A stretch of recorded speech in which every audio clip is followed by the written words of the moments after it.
అటు మీటింగ్ విషయంలో ఇటు ఆఖరి విషయంలో దేవాతి దేవుడు మనతో ఉండి మనతో మాట్లాడుట కొరకై ఇశ్రాయేలు అమ్మా ఇశ్రాయేలు తమను పుట్టించిన వారిని బట్టి సంతోషించునుగాక. సియోను జనులు తన రాజును బట్టి తమ రాజును బట్టి ఆనందించుదురుగాక. చూడండి, ఇక్కడ రెండు విషయాలు మనకు తెలియజేస్తుంది. పోయిన వారంలో మనం చాలా సంతోషించాం, ఎందుకంటే ఎంతోమందిని పిలిచాడు దేవుడు. ఏది కొండలు గుట్టలు రాజులు రత్నాలు వీళ్ళందరూ పెద్ద వాళ్ళని మన మీటింగ్కి రావాలని ఆ వచనమంతా కూడా మనకి పిలిచినట్లుగా తెలుసుకున్నాము పోయిన వారంలో. మరి ఈరోజు ఆఖరిగా ఈ ఆదివారం తప్పితే మీటింగే, మరలా మీటింగ్లోనే మనం నిలబడేది కనుక ఈ రోజును కూడా మరి దేవుడు ఏం చెప్తున్నాడంటే 149వ కీర్తనలో 8వ వచనంలో ఏం చెప్తుంది? గొలుసులతో వారి రాజులను, ఇనుప సంఖ్యలతో వారి గనులను బంధించుటకు. అంటే వాళ్ళు ఎవరు అంటే రాజులు ఉన్నారు, రాజుల్ని రత్నాల్ని అందరిని పిలిచాడు. మనైతే ఈ రోజున వ్యతిరేకంగా ఉండే రాజులు ఉన్నారు, వాళ్ళని బంధిస్తా, మీకు ఏ ఆటంకం లేకుండా నిరభ్యంతరంగా మీరు మీటింగ్ చేసుకోండి అని చెప్తుంది. ఎందుకు పదే వాక్యమే చదువుకుని దాన్ని ధ్యానం చేసుకోవాలంటే, ఎందుకు చేసుకోవాలంటే చెల్లి, ఆ వాక్యమే ఈ రోజున నెరవేర్పు చేసేది. మన మందిరంలో కానీ మన బ్రతుకుల్లో కానీ అక్కడ మీటింగ్ కావచ్చు, మీ ప్రయాణాలు కావచ్చు, పిల్లల చదువు, ఏదైనా వాక్యమే. యవ్వనస్తులు సరి అయ్యేది ఎవరి ద్వారా కంటే వాక్యం ద్వారా. ఆ వాక్యమయ్యున్న దేవుడే ప్రకటించబడుతున్నాడు. మన వెనక వాళ్ళకు కూడా పెట్టేది ఏంటంటే వాక్యమయ్యున్న దేవుడు అనేది ఉండదు, ఇంక వేరే ఏముండవు. కనుక ఆ దేవుని వాక్యమే మనం నెరవేర్పులోకి రావాలంటే చెప్పుకోవాలంటే, చెప్పుకుంటేనే అది జరుగుద్ది. వాక్యమే నెరవేర్పు, వాక్యమే దేవుడై ఉన్నాడు. కనుక ఈ రోజున ఆ వాక్యమై ఉన్న దేవుడు అంటున్నాడు, రాజులు వస్తారు, వాళ్ళని ఇనప సంఖ్యలతో బంధిస్తారు అని. ఎవరైనా విరోధంగా ఉన్నవాళ్ళు కావాలంటే పైన కింద చదువుకోండి, అవన్నీ ఇప్పుడు చెప్పడానికి కుదరదు. కానీ మనకిచ్చిన సమయంలో వాక్యాన్ని జాగ్రత్తగా పరిశీలన చేసుకుని ఈరోజు చదవబడినటువంటి వాక్యముల నుండి ఏ అంశం తీసుకుందాం?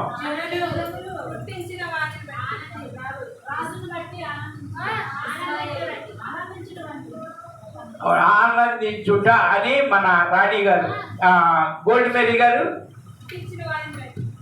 ఏంటది? పుట్టించిన వారిని బట్టి. ఎనకమాల అక్షయ జనులు, ఉదయ్ కుమారి ఆనందించుట. అమ్మా జనులు, హారిక, సండే స్కూల్ టీచర్లు ఇద్దరు జనులేనంట. పుట్టించు హర్షవర్ధన్, ఇశ్రాయేలీలు. నువ్వు మాట్లాడొచ్చుగా, యేసురాజు గారు ఇశ్రాయేలీలు. గిఫ్ట్ అయితే ఉంది, ఏమన్నా నాకు ఎందుకులే అని శుభ్రంగా వాళ్ళే చెప్పుకుంటారులే, ఏదో తప్పనిసరి ఇచ్చాను అన్నట్టుగా. అట్లా ఉండకూడదురా, నువ్వు కూడా ఏదో ఒకటి చెప్పు. ఇక్కడ ఏం చెప్పాలండి, నాకేం అర్థం కాలేదంటే ఇక్కడ చెప్తుంది ఏంటో తెలుసా? ఇశ్రాయేలీలు తమను పుట్టించిన వారిని బట్టి సంతోషించుదురుగాక, సియోను జనులు తమ రాజును బట్టి ఆనందించుదురుగాక. వీటిలో ఏం చెప్పుకుందాం? ఏది కావాలి? మీటింగ్కి అవసరం ఏది, ఇక్కడ మనకు అవసరం ఏది, ఏం చెప్పుకుందాము అంటే చెప్పిన బట్టికి చెప్పారు. షారోను మరి ముందే ఉండేది, అవకాశం పోతే ఒక మాట అంటే అని బాగా ఆలోచిస్తుంది, బాగా లోతుగా ఆలోచించి ఏం చెప్తాం?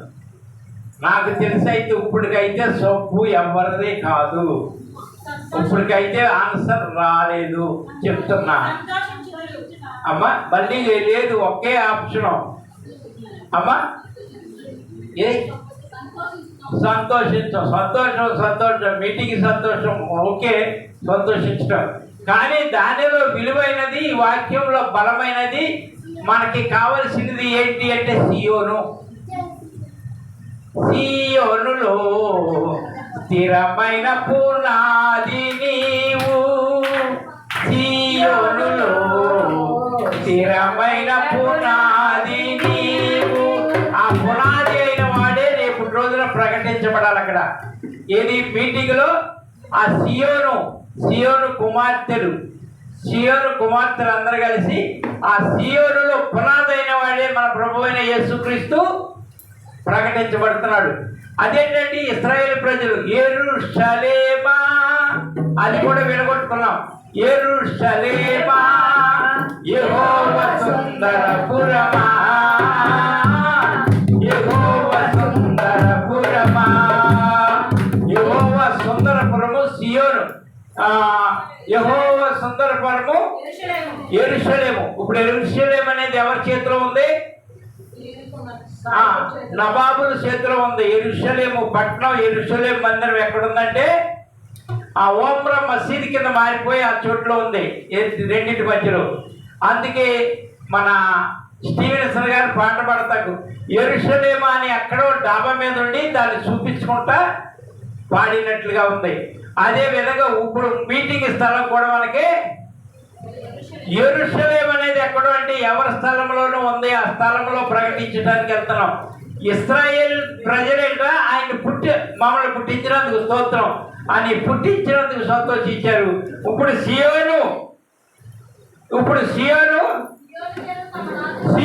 జనులు తమ రాజును బట్టి ఎవరిని బట్టి ఆనందిస్తారు? ఇప్పుడు సియోనులో ఉన్నటువంటి జనులు, ఇక్కడ ఉన్న సియోనులో ఉన్నటువంటి మందిరంలో ఉన్నటువంటి జనులు ఎవరిని బట్టి? నన్ను పుట్టించాడు కనుక స్తోత్రం, ఆనందం. నాయనో నన్ను పుట్టించావు నేను ఆనందం కావాలా? మన రాజుని బట్టి ఆనందమా? ప్రకటించేది అక్కడ ఎవరిని? యేసయ్య మనకు రాజు అయి ఉన్నాడు.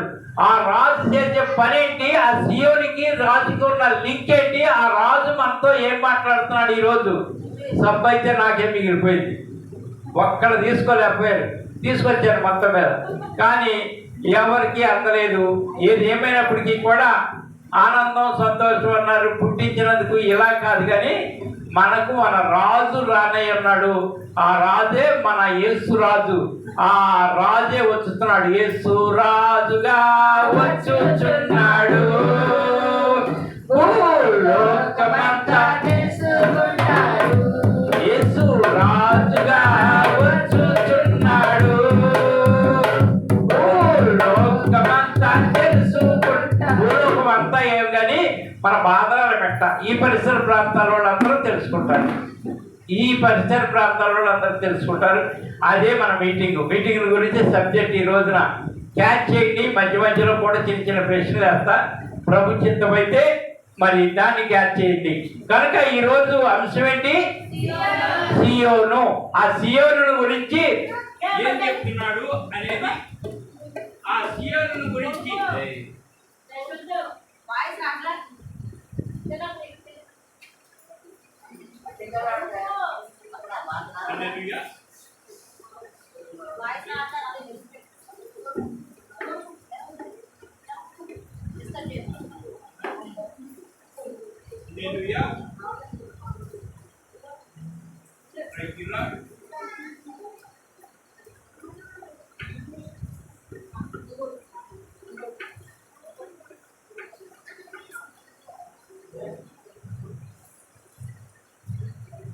హల్లెలూయా.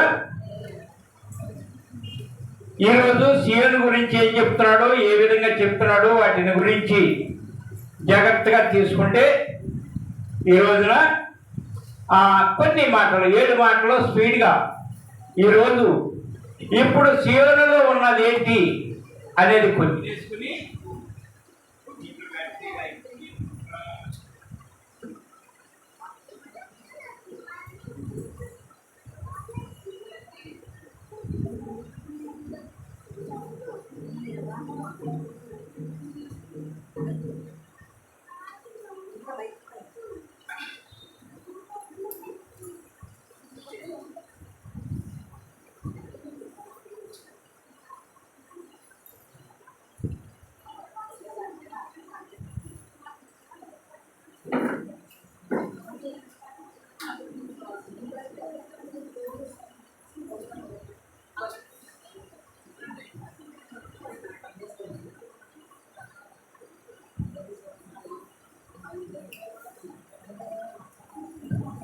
హల్లెలూయా.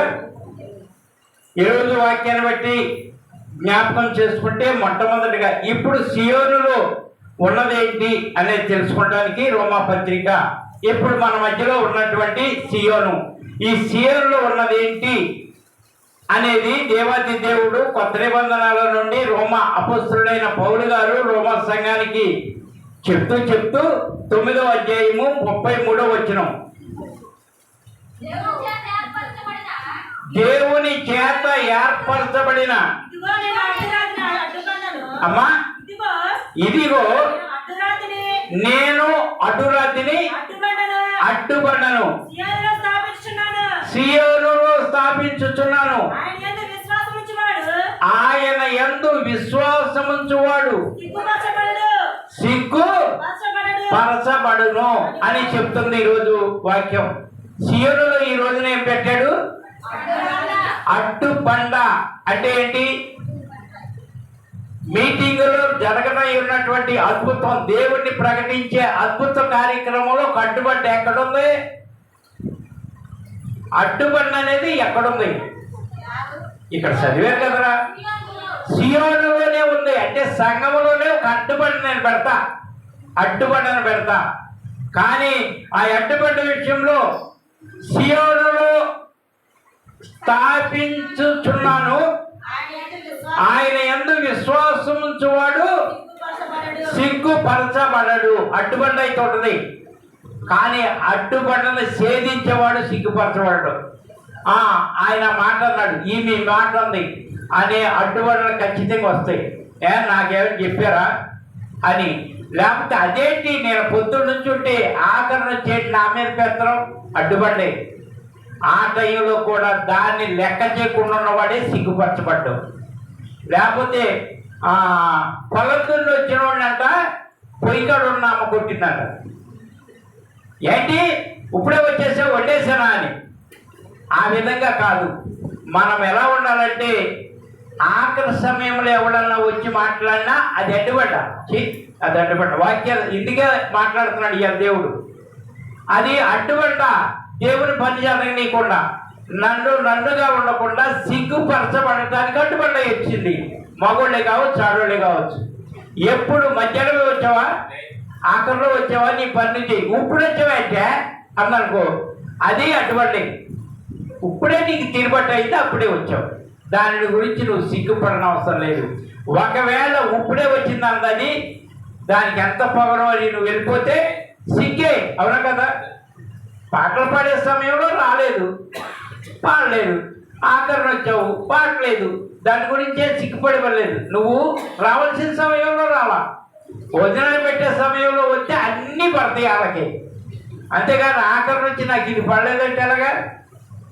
దాని గురించి ఎవరో సిగ్గుపడకూడదు. అడ్డు బండలు పెట్టేది ఎవరంట? ఇక్కడ చెప్తుంది. ఇదిగో దానికంటే ముందు ఒక గీత ఉంది. ఆ గీత కానీ చాలా చెప్పాడు. చెప్పి చెప్పి చెప్పి చెప్పి ఇదిగో షార్ట్ కట్ లో చెప్తున్నాడు.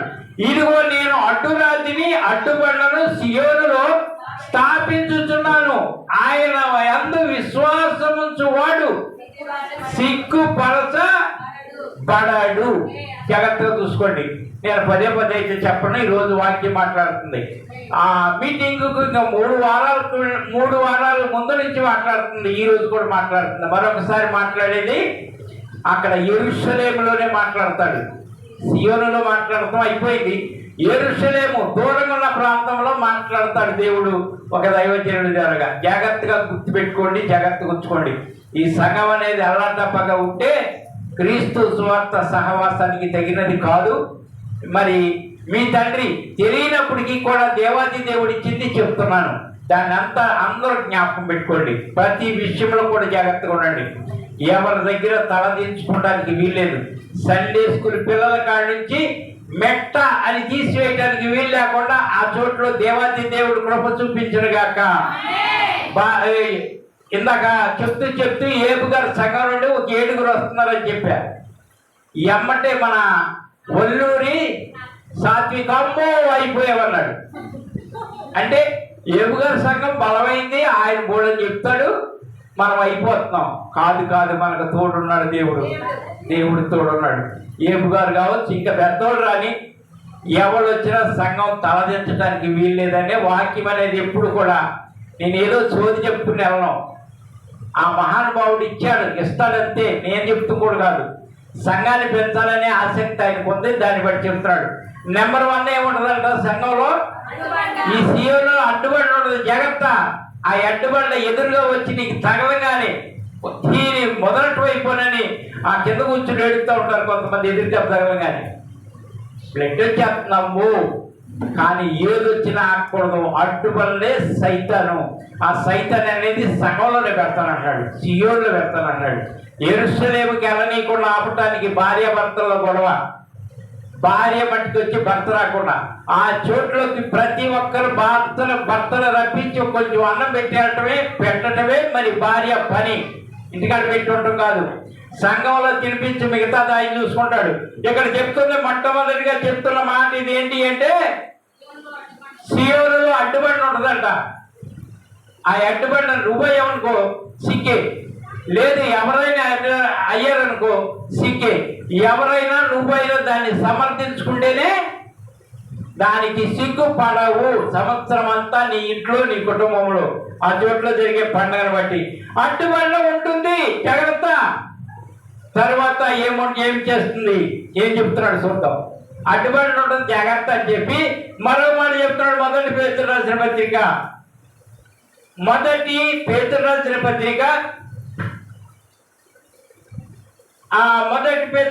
పత్రిక అధ్యాయము 2:6 ఏలయనగా ఇదిగో నేను ముఖ్యమును ఏర్పరచబడినది అమూల్యమునగు యెహోవా మూలరాతిని, దాన్ని కూడా ఇక్కడే స్థాపిస్తున్నాడంట. అమూల్యమైన అమూల్యమగు మూలరాతిని సియోనులో స్థాపించుచున్నాను. ఆయన యందు విశ్వాసముంచువాడు అమ్మా ఏ మాత్రం దేవుణ్ణి నమ్మి ఒకవేళ ఎవరైనా సిగ్గుపరచాలని ఒక మాట అన్నా అక్కడంట ఆయన ఒక మూలరాయి. నువ్వే మూలరాయివేమో, సియోనులో ఒక మూలరాయిని, ఆయనే మూలరాయి అయి ఉన్నాడు కదా. ఎందుకు పనికిరాదని పక్కన పెట్టిన రాయే తలకి మూలరాయి అని రాయబడి ఉంది కదా. ఈ రోజున నిన్నే ఒక మూలరాయిగా చేస్తున్నాడేమో, సిగ్గుపడ అవసరం లేదు. మొట్టమొదటిగా అడ్డుబడి ఉంటది, జాగ్రత్త. రెండవదిగా చెప్తున్నాడు ఏంటంటే, అమూల్యమగు మూలరాతిని సియోనులో స్థాపించుచున్నాను, ఆయన యందు విశ్వాసం ఉంచువాడు ఏ మాత్రం సిగ్గుపడ్డు. అంతేగాని దేవుళ్ళు లేకపోతే నన్నంటదాన్ని సిగ్గుపడతారు. ఇప్పుడు వచ్చారు అంటారేమోనని సిగ్గుపడి ఇంటికాడే ఉంటారు. ఇప్పుడు అయిపోయే ముందు వెళ్తే భోజనానికి పట్టుకెళ్తే ఎవరిని అనుకుంటారు, ఏం సిగ్గుపడు మాకు. ఎవరి యందు విశ్వాసం ఉంటే, దేవుని మీద ఎప్పుడైతే విశ్వాసం ఉంచావో మనుషులు మొక్కలు చూడవురా. నీ పరిస్థితి తెలుసు, నీ అవసరం తెలుసు, నువ్వు రాని తెలుసు, ఎందుకు రాలేదో తెలుసు, ఏ విధమైన జరిగిందో ఆయనకి తెలుసు. నీ పక్కన ఉన్న అమ్మకేం తెలుసు. ఎవరిని ఎప్పుడు సిగ్గుపడతామని అడ్డుబండగా ఉండేవాళ్ళు దాంట్లో మాట దీనిలో మాట ఆయన మాట ఆయన చెరలేగేస్తారంతే. కానీ అది నువ్వు అవ్వకూడదు, ప్రేమించలగా. ఏంటంట బాగా ఏమన్నా అన్నాడా? సరే కలుపుకుంటేనే ఆ ప్రభు అయిన యేసు ఈ రోజున చేసిన మీటింగ్లో చేసింది నీకు సంవత్సరం అంతా సమాధానం అనేది నీ ఇంట్లో ఉంచుతాడంతే. అంతేగాని సమాధానాన్ని చెడగొట్టి అడ్డుబండగా నువ్వే అయితే దానివల్ల సిగ్గుపడాల్సి వచ్చి ఉంటుంది. అడ్డుబండగా ఉన్నదాన్ని తప్పించుకుని ఆయన ఎందు విశ్వాసం ఉంటే ఆయన అమూల్యమైన బండగా నువ్వు అవుతావుట, సిగ్గుపరచబడవు అంటేమాట. అర్థమవుతుంది కదా. మీటింగ్ విశేషాలు ఇవన్నీ కూడా వచ్చిన వాక్యాన్ని బట్టి దేవుణ్ణి అడిగా, అయ్యా పిల్లలు అక్కడ కూర్చుంటారు, నాకైతే చేత కాదు, ఇప్పటికీ కొంతమంది చేత కాదు, నువ్వు సంఘ విషయంలో క్రమం భయభక్తులు నేర్పలేదు, ఇంకా నేర్పలేదు అంటున్నారు. అయ్యా మరి మీటింగు మరి చెప్పాలి కదా, ఏదన్నా ఒక రెండు అయితే ఇచ్చావు, 2 వార్తలు, ఇది 3వ వార్త, ఆఖరి వార్త కనుక ఆ వార్త విని నా పిల్లలు బలపడతారు. ఏం చెప్పాలంటే చెప్పని సియోను గురించి చెప్తున్న విశేషత ఏంటంటే, సియోనులోనే అడ్డుబడి ఉంటుంది, రెండవది ఏంటంటే మూలరాతిగా ప్రత్యేకించబడిన రాతిగా నేను చేస్తా. అప్పుడు నువ్వు విశ్వాసం ఉంచిందని బట్టి సిగ్గుపడవు. ఎన్ని రోజులు? మళ్ళీ సంవత్సరం రా. ఈ రోజు ప్రకటించింది ఎప్పుడు దా పనిచేస్తుంది అనుకున్నారు? మళ్ళీ సంవత్సరం పబ్లిక్ మీటింగ్ సామాన్యం కాదు. ఈ రోజు అయితే ఆదివారం లెక్కల ప్రకారం అయితే ఈ వారం నుంచి వచ్చే వారం దాకి మధ్యలో వచ్చేస్తుంది. మరి మీటింగ్ ఎప్పటి వరకు అంటే 365 రోజులు. మరొకసారి మీటింగ్ పెట్టేటంత వరకు కూడా నువ్వే నీ ఇంట్లో మూలరాయి, నీ భర్తే మూలరాయి, నీ పిల్లలే మూలరాయి. సిగ్గు అనేది పరచబడరు, యెహోవా మీద విశ్వాసం ఉంచుతారంతే. ఈరోజు చెప్తున్న వాక్యం దాని ప్రకారంగా ఉండాలి. రెండవది అడ్డుబడిలో ఉంటుంది జాగ్రత్త అని తర్వాత చెప్తున్న మాట, నువ్వే మూలరాయి, నువ్వే మూలరాయి, నేనే మూలరాయిని అంటున్నాడు ప్రభు. ఆ మూలరాయి నిన్నుగా ఈ సంఘంలో ఉంచుతా అని చెప్తుంది. రెండవది, అసలు సిగ్గు ఎవరు అసలు సిగ్గెవరు పడతారా? సిగ్గెవరు పడతారు? మూడో మాటగా అసలు సిగ్గెవరు పడతారు అంటే చెప్తుంది వాక్యం. అపొస్తలుడైన పౌలు గారు రోమా సంఘం కాడికే వెళ్దాం. మరి మూడో మాటగా రోమా సంఘం కాడికే వెళ్ళి అసలు సిగ్గెవరు పడతారో తెలుసుకుందాం. రోమా పత్రిక 11:26 వారు ప్రవేశించినప్పుడు విమోచకుడు సియోనులో నుండి వచ్చి యాకోబులో నుండి భక్తిహీనతను తొలగించును. ఇక్కడ చెప్తున్న మాట అర్థమవుతుంది కదా? ఏమంటున్నాడంటే భక్తిహీనతను తొలగించేది ఎవరు? దేవుడే. ఎవరిలో ఉందంట భక్తిహీనత?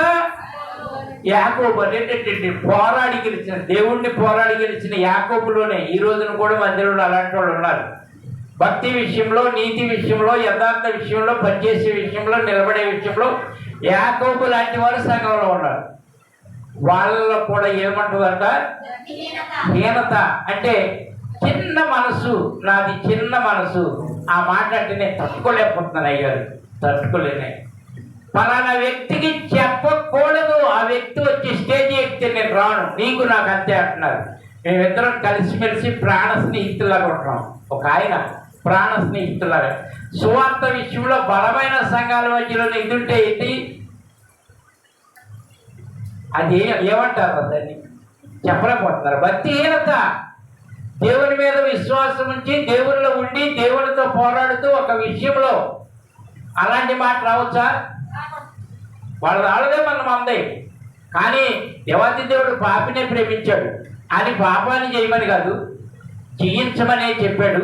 కానీ ఈ రోజున చెప్పుతున్నటువంటి మాటను బట్టి, వివరించుతున్న దాన్ని బట్టి, ఇక్కడ చెప్తున్న దాన్ని బట్టి ఏమంటున్నాడంటే 11:26 ఏమంటున్నాడంటే, ఎక్కడ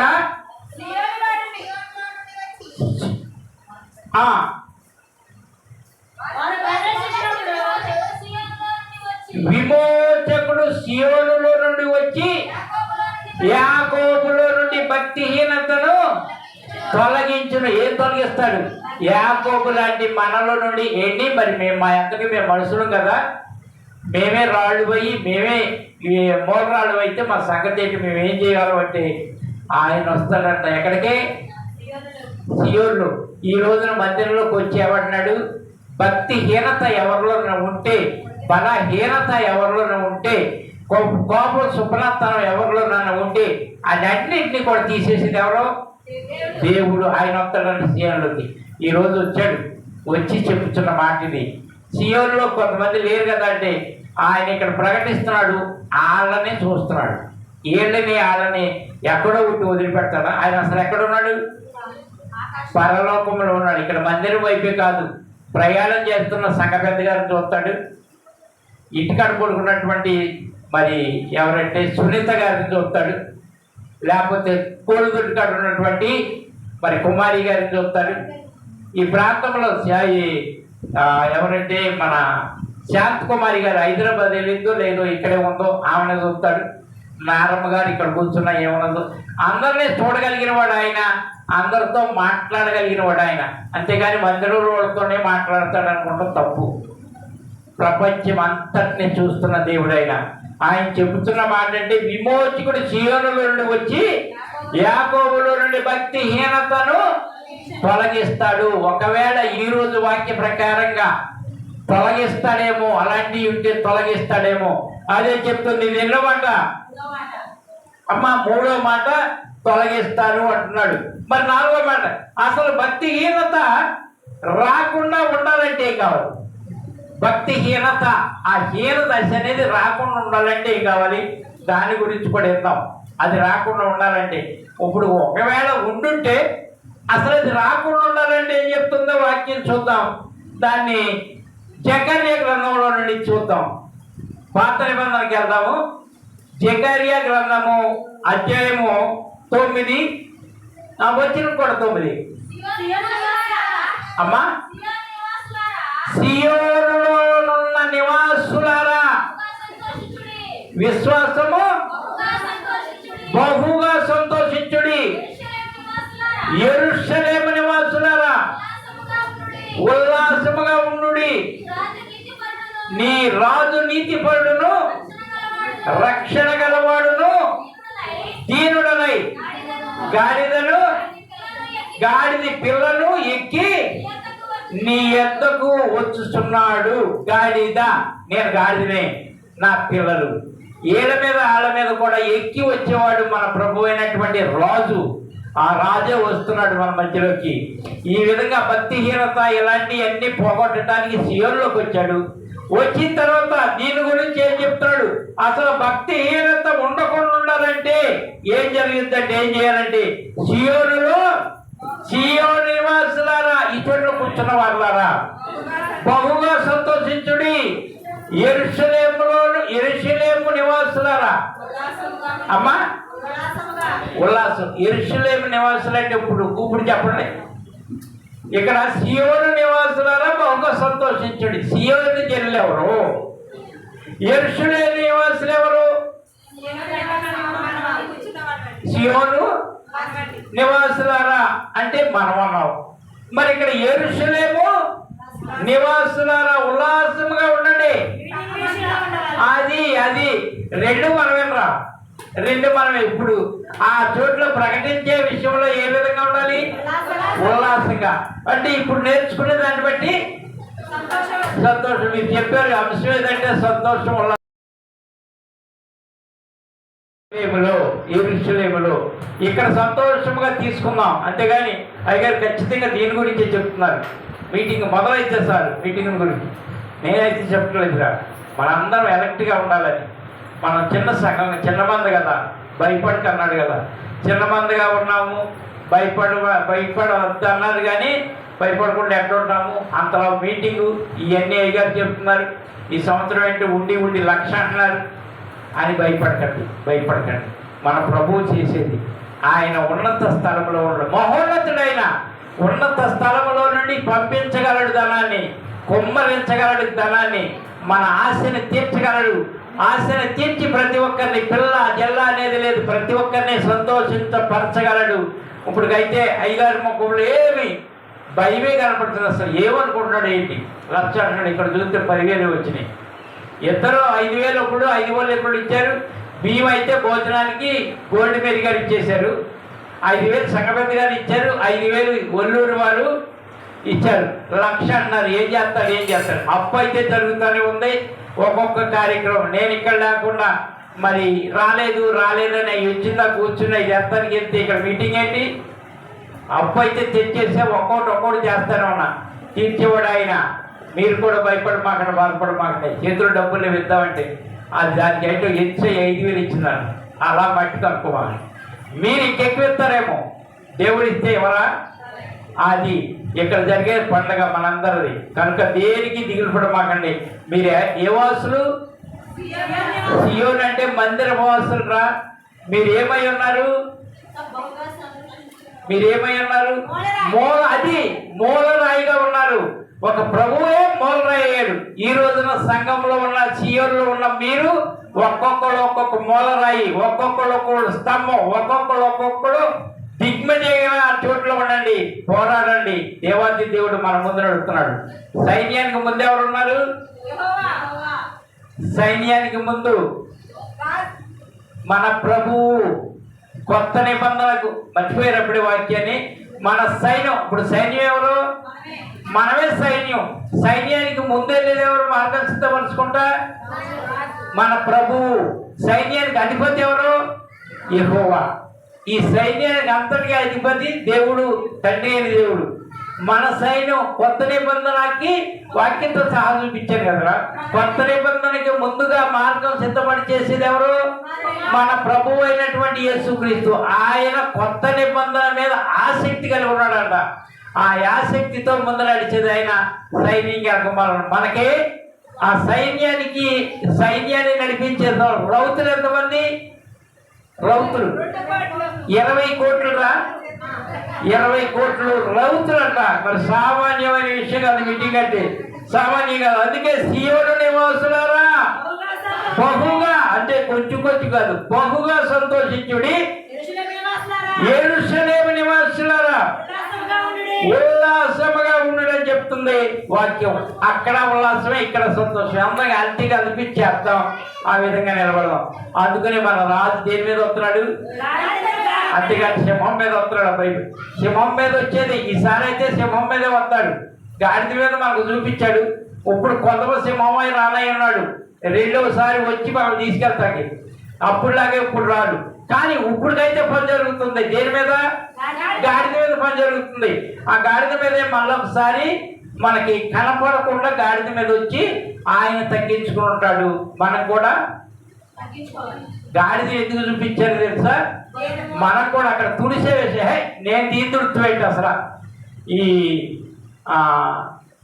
ఏమన్నారు తెలుసు కొంతమంది, ఇది సుశానాలకు వెళ్ళే దారండి. ఇది సుశాన్ మన ఇంటి నుంచి బయలుదేరదా?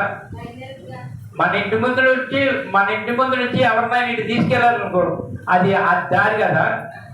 అంటే అక్కడికి వెళ్ళే దారి ఆ దారి అండి అన్నారు. చాలా మంది అనుకుంటున్నారు సుశానాల్లో ఏమీ లేదురా, ఉన్నదంతా ఊళ్ళోనే ఉంది. బతుకున్నోడితోనే ప్రాబ్లం, సచ్చినోడితో ఏమి లేదు. అప్పుడుతో క్లోజ్ అయిపోతే ఏమన్నా ఏం మాట్లాడరు. కానీ బతుకున్నోడే పీడిచికి తినేది, దెబ్బలాట పెట్టుకునేది, కొట్టేది, తిట్టేది. బతుకున్నోడితోనే ప్రాబ్లం. చచ్చిపోయినోడితో అప్పుడుతో ఆయన ఒక స్తంభంలాగా ఉంటాడట, పెరగడం తరగడం. కనుక ఈ రోజున దాని విషయంలో, తుడిసే విషయంలో, మనం అక్కడ శుభ్రం చేసే విషయంలో మనం ఏ విధంగా ఉండాలి? తగ్గించుకుని మన రాజు గాడి మీద వచ్చాడు కదరా, మనం కూడా తగ్గించుకుని ఓడవాలి, శుభ్రం చేయాలి. పనికి మాలినాడు వస్తే కృషి చేయాలి. నీకు తెలుసు తాగుపోతాడని, వచ్చాడంటే కృషి చేయాలి, వదిలి పెట్టాలి. అదే సాత్వికం, అదే చెప్తున్న మాట. కనుక అందరూ జ్ఞాపకం చేసుకోండి. మంచినీళ్ళు పరుగు నీళ్ళు తీసుకొచ్చి ఆ విధంగా ఉంటే దాని గురించే చెప్తున్నాడు. సీయోను నివాసులారా బహుగా సంతోషించుడి. అలా తగ్గించుకునే విషయంలో సంతోషించండి. నేనైతే బలమైన దుడితో ఏదైనా చేస్తా, నేను తగ్గించుకుంటాను. పిల్లల విషయంలో కానీ ఎక్కడ ఎప్పుడైనా ఏనాడైనా. అందుకే యెరూషలేము నివాసులారా ఉల్లాసించుడు. నీ రాజు నీతివరుడును రక్షణ గలవాడును దీనుడై గాడిద పిల్లను ఎక్కి నీ యొద్దకు వచ్చుచున్నాడు అని చెప్తుంది. ఇదేనో మాట. 4వ మాట. 5వ మాట, మన రాజు నీతిమంతుడు దీనుడై మనకు జరిగేది ఏంటి? దీనుడై ఆయన ఉన్నాడు, రాజు అయి ఉన్నాడు. మనకు జరిగేది ఏంటి? దాన్ని బట్టి 5వ మాటకి వెళ్దాం. మీకా 4:2. ఇది పాత నిబంధనలోనే మీకా. కాబట్టి ఆ కాలమున అన్య జనులు అనేకులు వచ్చి సీయోనులో నుండి ధర్మశాస్త్రమును, యెరూషలేములో నుండి యెహోవా వాక్కును బయలు వెళ్ళును. చూడండి, ఇక్కడ చెప్తున్నది ఏంటంటే సీయోనులో నుండి ఏమేళతే? ఇప్పుడు ధర్మశాస్త్రాలు ఎవరు? సీయోనులో నుండి ధర్మశాస్త్రాన్ని పట్టుకుని మనం వెళ్ళాలి.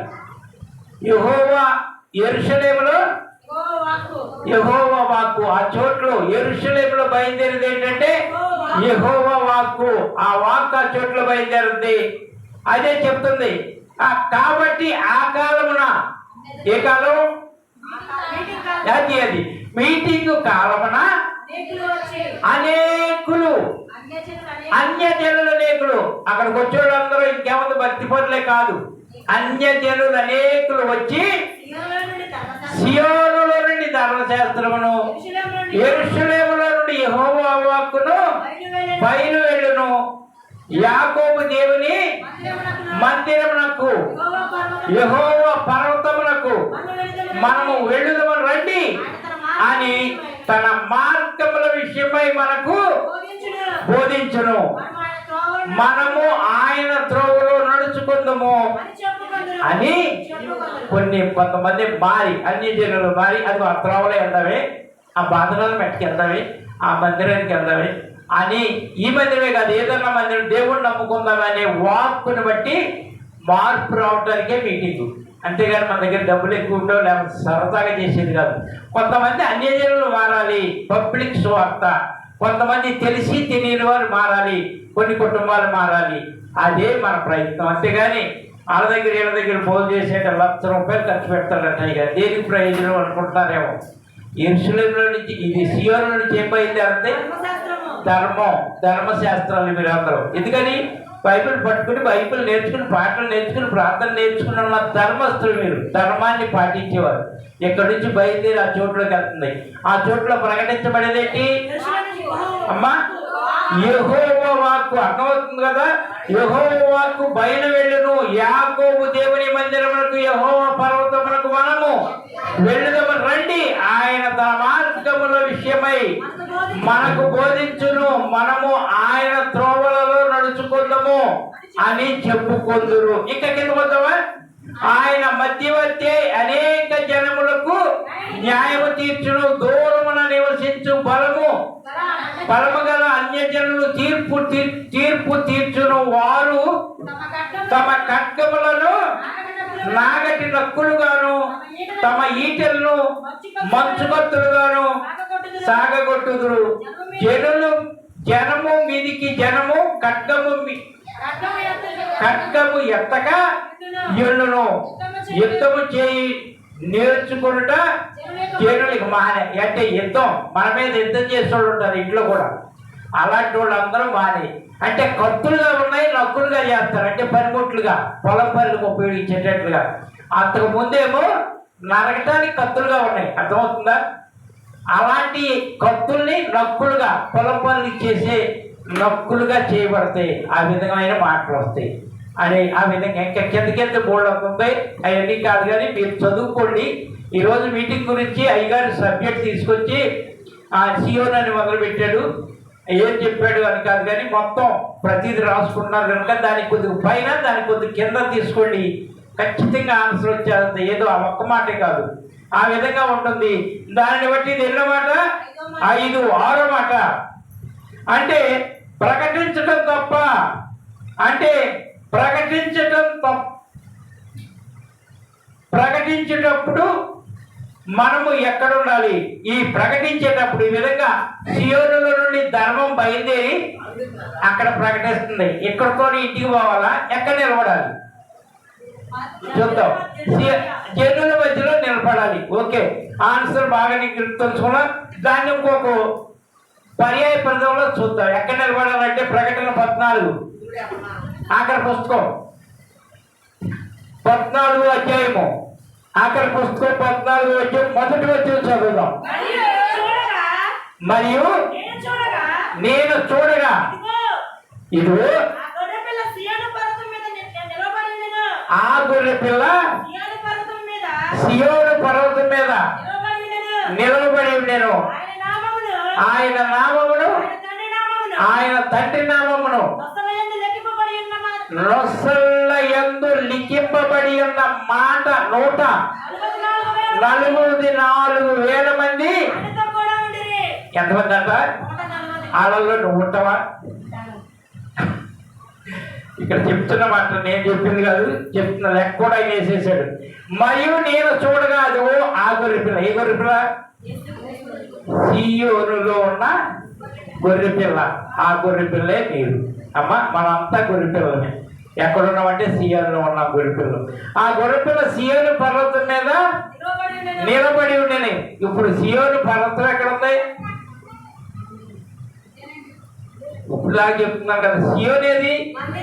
మందిరం, సియోను మందిరం. మరి పర్వతం మీద, సియోను పర్వతం మీద నిలబడి ఉండేది ఆయన నామమును, ఆయన తండ్రి నామమును నొసలు యందు లిఖింపబడి ఉన్న. ఇప్పుడు ఈ సియోనులో ఉన్నటువంటి మీ మీద, మీ నొసల మీద రాయబడి ఉంది. రాయబడి ఉన్నోళ్ళు అక్కడ పర్వతం మీద ఉంటారు. ఎందుకయ్యా అంటే ప్రకటించడానికి. అర్థమవుతుంది కదా మీటింగ్ విషయంలో. ఈరోజు మీటింగ్ వాక్యంగా ఆ దేవాది దేవుడు మాట్లాడుతున్నాడు మనతో. ఆయన మాట్లాడి మనకు తెలియచేస్తున్నాడు. అందుకని సియోనులో స్థిరమైన పునాది నీవు, నీ మీదే నా జీవితము అమర్చుచున్నాను. సియోనులో స్థిరమైన పునాది నీవు, సూర్యుడు లేని చంద్రుడు లేని చీకటి రాత్రులు లేనే లేని, సూర్యుడు లేని చంద్రుడు లేని చీకటి రాత్రులు లేనే లేని, ఆదియ నగరిలో కాంతులను విరజిమ్మెదవా నా యేసయ్యా. కాంతులను విరజిమ్మాలంటే వీళ్ళే కాంతులు. ఆ కాంతులు నా చోట్ల విరజిమ్మితే అంతటి జనం మధ్యలో బ్యాడ్జీ పెట్టుకుని కనపడాలి. జనమందరికి బ్యాడ్జీలు ఉండవు, మనకు మాత్రమే. సియోను జనులు ఆ చోట్ల ప్రకటించేటప్పుడు మీరు విరజిమ్మాలి కాంతి. అంతేగాని మౌనంగా ఏదో చోట్ల ముడచుట్టుకుని కూర్చోవాలా. సియోను జనులు ఇక్కడ నుంచి కాంతిగా కనపడాలా, కాంతిగా కనపడాలి. మీ ముఖంలో సంతోషం ఉండాలి, మీ ముఖంలో కాంతి. ఉసూరు మాత్రం అనబట్టి ఉసూరుమని మాత్రం ఉండకండి. ఎందుకంటే ఏదో పోగొట్టుకున్నాము, నేను ఏదో ఇవ్వలేదు, ఏం జరుగుతుందో ఏమీ జరగదు. కాంతిగా ఉండండి, కాంతిగా ఉండండి. నేనేమి ఇవ్వలేదు అయ్యో అని ఏదో పక్కనుండి ఏం చేస్తావు అని ఉండమా. అందరూ కలిసి వెలగాలి, విరజల్లాలి కాంతిని. అందరికీ కనపడాలి. అసలు ఎవరి ముఖంలో నీరసం, బద్ధకం, లేకపోతే విచారం ఇలాంటి ఏమి ఉండకూడదు. ఏ ముఖం చూసినా ఓడి బాబు ఇల్లేట్లా, ఏ ముఖం చూసినా కళ్ళకళ్ళ ఆ విధంగా ఉండండి. కొద్ది విత్తనాలే చూడండి, ఆ విత్తనాలు 4 ఉన్నప్పటికీ గట్టి కిందగా ఉండాలి. 4 నేను మీరు అనుకుంటారేమో. ఈ ఏపుగారు అంటారు తెలుసా, ఏమంటారు తెలుసా, బాధనాలు పెట్టుకోవడం మంచి ఆసక్తి ఉంటారండి. మీరే నేర్పట్ల, చాలా ఆసక్తి ఉంది వాళ్ళలో ఒక విధమైనటువంటి గొప్పతనం ఉంది, కానీ మీరే నేర్పట్ల. బైబిల్ అంటే ఆయన ఆ విధంగా ఉంటాడు. నేనైతే నేర్చుకుంటున్నా వాక్యం ద్వారా తప్ప నేను నోటితో ఏది చెప్పను. ఈరోజు వాక్యం బట్టి మీరు ఎలా ఉండాలి? ఉల్లాసంగా, ఉత్సాహంగా ఉండాలి. కాంతిగా విరజల్లాలంటే విరజల్లాలి, ఆ విధంగా ఉండాలి అనేది ఆ 5వ మాట. 6వ మాట, మరి ఆఖరిని 7వ మాట. అంటే ఆ విధంగా చివరికి జరిగేది ఏంటంటే మీటింగ్ అయిపోద్ది. దేవునికి స్తోత్రం. అదే కావాలి. మీటింగు చక్కగా సక్రమంగా జరగాలి. దాని గురించి పాత నిబంధనలో తీసుకున్నాం. ఉపధ్యాయ గ్రంథము 1:21. అసలు ఉండేది 1 పేజీ, అసలు 21 అన్నాం అనుకున్నా. మరి ఇప్పుడు అమ్మా అసలు ఉన్నదే 1 పేజీ అక్కడ. అది 21 చదివేది. మరియు ఏశావు యొక్క కొండకు తీర్పు తీర్చుటకై సియోను కొండ మీద రక్షకులు పుట్టుదురు. అప్పుడు రాజ్యం పుడుతున్నారేరా. ఇక్కడ చెప్తున్నమాట సియోను కొండ మీద రక్షకులు. రక్షకులా రక్షకులు అంటే కొంతమంది పుడతారంట. వారసులు పుడుతున్నారు. ఎక్కడ? పాదరాల మెట్ట మీద. వాళ్ళే రేపటి రోజున వారసులే రక్షకులు. ఆ విధంగా ఇంకా జరగబోయే కాలంలో ఇంకా పుట్టుదురు కాక. పుట్టారా? స్వామికి వారసుడే. మళ్ళీ ఆయన పూజ చేశారు. మంగమ్మ గారికి కూడా కొడుకు పుట్టాడని అలా అంతకు ముందే పుట్టాడు కదా. కొడుకు పుట్టాడు, కూతురు కదా. ఆ విధంగా పూజ చేసి మరి ఆ విధంగా రక్షకులు ఈ ప్రాంతంలో ఉన్నాడు. పొద్దున్న నేను చూస్తే ఎవరంటే సుశాంత్ కాణిగడప సుశాంత్ చెప్తున్నాడు. అసలు సామాన్యంగా చెప్తున్నా టక టక టక టక మరి చెప్తున్నాడు. గుర్తొచ్చింది నాకు ఆయన చెప్తుంటే. అందులో మళ్ళీ చిన్న పాప, అది ఆ పాప మూతి బారుగా పెట్టి చక్క చెబుతుంది. ఆమె ఏంట్రా మనకు కావాల్సింది, అంతకంటే సంతోషం. ఇక్కడ రక్షకులు పుడతారంతే. రానయ్యన్న రోజుల్లో ఈ చోట్ల కొంతమంది సేవకులు వేచుతారు గాక, ప్రభు పనిచేసి వాళ్ళు నిలబడతారు గాక. ఈ ప్రాంతం పాదరాల వెంట చిన్నిగా ఉంది. ఒకప్పుడు న్యాయం పెళ్లి ప్రాంతంలో మా ఇంటి ముందు వాళ్ళందరూ కూడా మరి మామూలుగా పల్లికెళ్ళోడే. ఈ రోజున అక్కడ ప్రభువును ప్రకటించటకు ఆర్షం ఫాదర్లు 5 అయ్యారు. అమ్మగారులు కూడా 4-5 ఉన్నారు. ఈ రోజున పెద్ద కారులు వస్తాడు క్రీస్తుని ప్రకటిస్తున్నారు కనుక వాళ్ళు ఏం చేస్తున్నారు మనకు అనవసరం. కారులు వేసుకుని మన వీధుల్లో తిరగాలి. ఈ ప్రాంతంలో కూడా పెద్ద కారులు తిరగాలని ఆశపడుతున్నాం. ఇంట్లో ఉద్యోగస్తులు కానీ ప్రకటించేవారు కానీ ఈ విధంగా అల్లుళ్ళు వచ్చినా మంచి అల్లుళ్ళు వచ్చి ఈ ప్రాంతాలు అలా వెలిగించబడాలి. కాంతిగా ఉండండి. ఈ రోజున చెప్పిన వాక్యాన్ని బట్టి కాంతిని విరజల్లేలాగా ఉండండి. చెప్పుచున్నటువంటి చూడుము వెలుగు వచ్చెను, నీపై ఉదయించెను. చూడుము వెలుగు వచ్చెను, నీపై ఉదయించెను. నీకుని కాంతి జగతిమును, అనేకులను ఆకర్షించును. నీకుని కాంతి జగతిమును, అనేకులను ఆకర్షించును. చూడుము వెలుగు వచ్చెను, నీపై ఉదయించెను.